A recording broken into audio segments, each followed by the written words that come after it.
Hey guys, Joseph Baker here with CycleWorx. Today we're going to go over the rear ring gear and axle, kind of show you a couple easy ways to check it out. You know, it's good to give them a look every now and then, especially for the faster riders. These ring gears and axles, they come as a whole assembly, and it's kind of a weak link on these PWs once your kid starts getting real aggressive. And what can happen is it will shear the axle right at the splines on the wheel, you know, look like this right here. Unfortunately, there's no real way to prevent this. You know, it's a factory part from Yamaha, and we're not allowed to change it. So, you know, it's kind of riding habits that make these things last. But we actually had an incident a couple weekends ago. One of the kids on our box was actually had a pretty good lead out front, landed off a jump, and it broke his axle, and of course that caused the DNF. So, you know, it's always good to check this thing every now and then, and I'm going to show you a couple different ways to check it. The easiest way with the bike all the way together, and then I've got one that's just mocked up, because there's a little shim that I want to show y'all. Make sure you don't forget, don't drop and lose. But I'll switch it over to the point of view, and we'll walk you through the process. Now that we're swapped over, kind of start walking through this. Tools you're going to need for the job. You're going to need an 8mm, let me grab my camera here so I can see what I'm doing. 8mm socket, 10mm socket, and a 19mm socket. You know, normally you have a swing arm, exhaust, everything else, but I wanted to show you this so I can show you about that washer that I was talking about earlier. I've already got this loose. So the way this rear wheel comes off is you just take your axle nut loose, this whole hanger bracket comes off, and then your wheel comes off. Oh, and I just dropped the washer that I was talking about. So this little shim right here.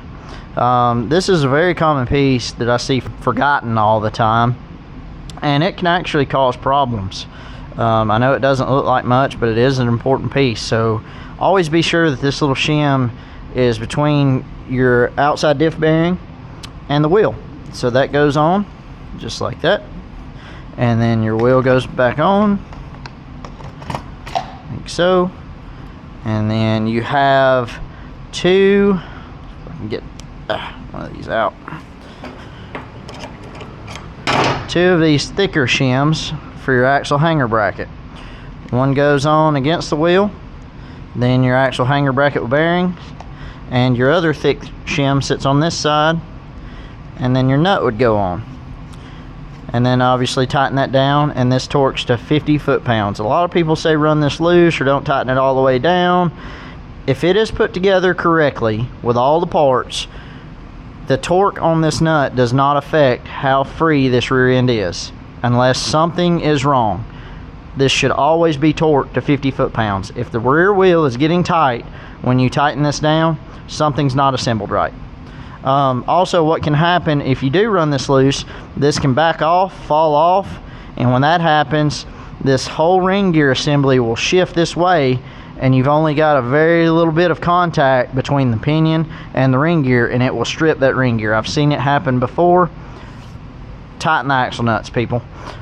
Okay, so on this one here, it's a brand new bike, you know, still has, and also a good time if you're changing the rear tire, it'd be a good time to look at your axle, check it out while you're there, everything else. But over on here, let's say you've got a fresh tire, I don't know, you're in between motos and you just want to take a look at it. So you can do that without taking it all apart, or well, completely apart. First thing I'm gonna do is take this diff cover off. You'll need your 8mm, and I've got an impact to make it simple.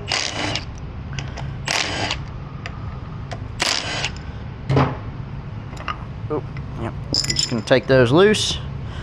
Should see something like this right here, just ring gear, and you see that's a 3L6, so that means it's a stock PW gear. QT gears are 3L5. Just for a little tidbit of info. Let's work our way to the other side. So we're gonna need our 10mm, and we'll go ahead and pull this silencer off. We'll just lay that right there for now, and that lets you get to your axle nut.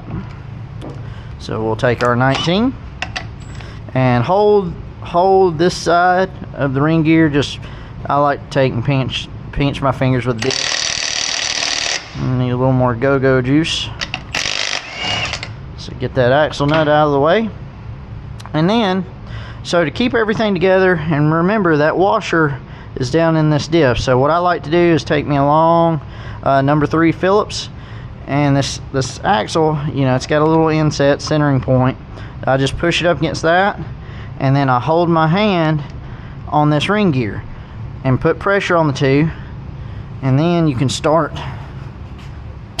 sliding it out. Sometimes it takes a little bump, but just keep contact with that screwdriver and ring gear all the way through. And what that does is that holds that washer in place. So then you can take a good look at your splines on the axle.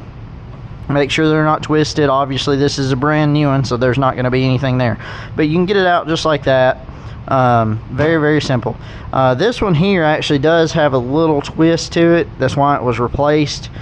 I don't know if you're going to be able to pick that up on camera or not, but either way, once these things start twisting at all, it's only a matter of time. So going back together, you just reverse the process. Take and put it on the screwdriver, start sliding it through. And you may have to wiggle a little bit. Just make sure you take your time, you know, get it through that washer. And then once you get to this side, just keep kind of bumping. And so like right now, it's not made it up to the pinion. You can tell by how free it is. But we're going to just tap that in, kind of work it in place. And once it mates up with the pinion, you'll be able to tell. Get tight again. Then you put your axle nut back on. Snug her down. Again, always torque these down. 50 foot-pounds is what we run. Just give her a good tighten down. Again, that's went a little over, but close enough. Throw your silencer back in place. Be sure your boots up on the main exhaust real good. 10mm hold the silencer on. Just like that. We'll go ahead and swap to our 8mm. Come over here and put the diff cover back on.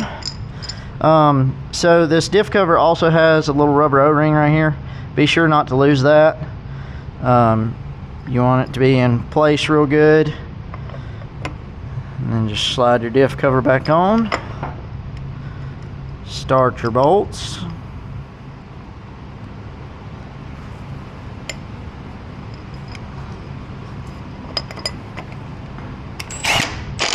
And then snug them down. And that's all it takes to check that rear ring gear. Again, you know, 3 minutes worth of time could save you a moto.